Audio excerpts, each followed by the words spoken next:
Hello, Travis with Tetelestai, real estate investing, bookkeeping, and tax. Going to address a common question slash problem today, and that is overstated sales. So let's take a look. This is our profit and loss or our income statement. And notice here the income. If you ever want to see what's hitting that account, you can always click on it to drill down. We're going to go back to the summary. So let's look at the process and how this works. I'm going to start with invoicing a customer. Of course, you need your customers, your products and services already added if you don't have that, your rates. Okay, so I'm invoicing for $200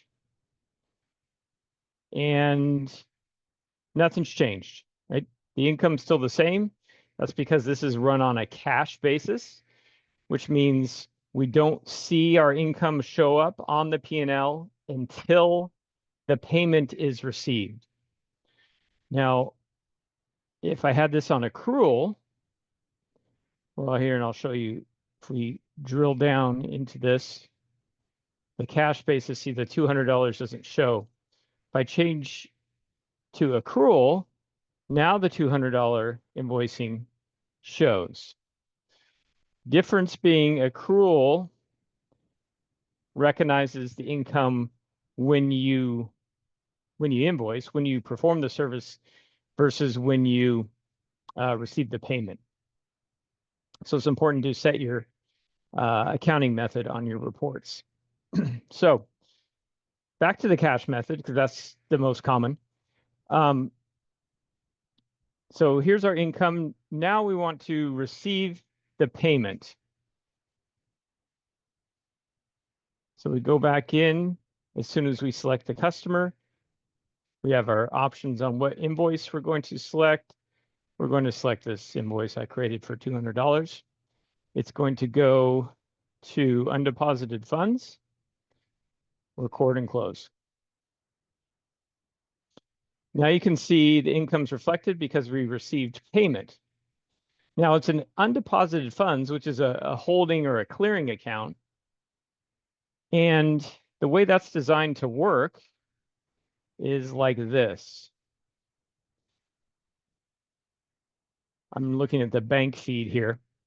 And see, we have a deposit for $200, and there's a couple matches, you notice. Okay, so it's saying which payment. Now I probably have an old one here that I entered, that I was experimenting with. So we can match either one. Okay, now that $200 is taken out of undeposited funds and put into the checking account. If instead of doing that, let's say that instead of matching it, I just categorized it to design income. Okay, let's see what happens here. Now, if I look at my P&L and I refresh,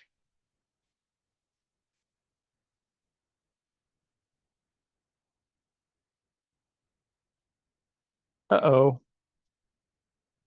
doubled up. I've duplicated that $200, right?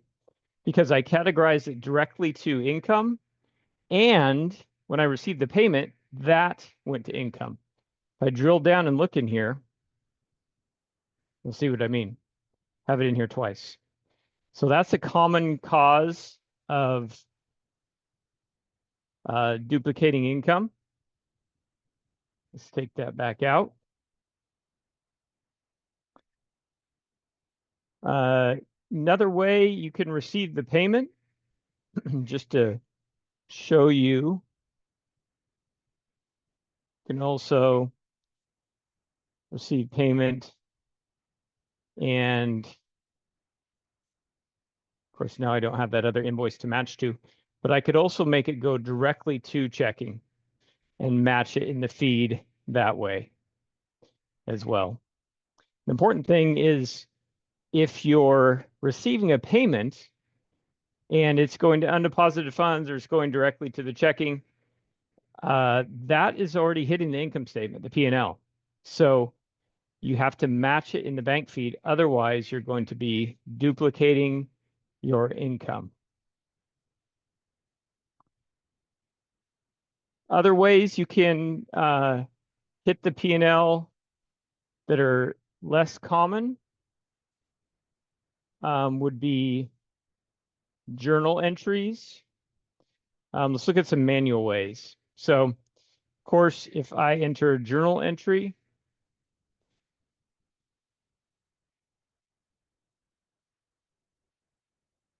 all right, and let's just make it, I'll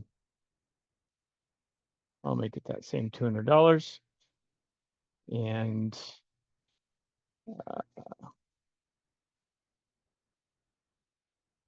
we'll just have this as a filler. I could put a customer in here, save and close. Now that's hitting it as well. Another way that you could, that something could be hitting that income account is just doing a manual deposit like this into checking. Here's some payments. It's giving me the options. Is this a payment? I could say yes, it's a payment. Okay, and that's already matching a payment, so it's not duplicating it. But if I did this, I said I'm making a deposit and I don't match that payment, and I again put it to income, and I put this $200, save and close. Now I've just duplicated it again. So that's another way of hitting the income account with duplicates. So the rule of thumb is if it's coming through the bank feed and you've manually entered anything, an invoice, you received a payment, you've entered a deposit, you've entered a journal entry, you need to match that in the bank feed. Otherwise, it's going to be duplicated. It's going to be hitting that twice. So anything that you're doing here, that's probably the most common ways that would work. And again, this is your way to drill down and see what's going on in your income account and figure out where your duplicates are. And the way to fix that, you probably saw, but let's just review that if something was supposed to be matched and instead it was deposited, it's like I didn't. Okay, here's the $200. Let's say I deposited it instead of matching it. Okay.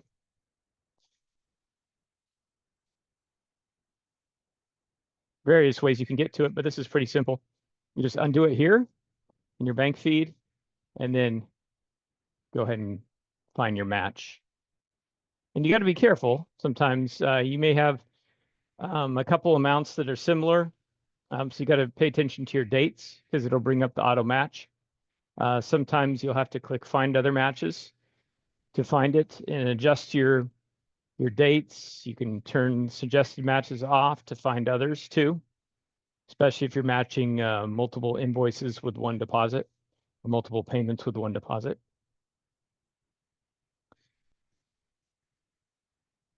All right. That should get you started on some problem solving. Questions on that or comments, go ahead and post in the comments for the video and be happy to answer those.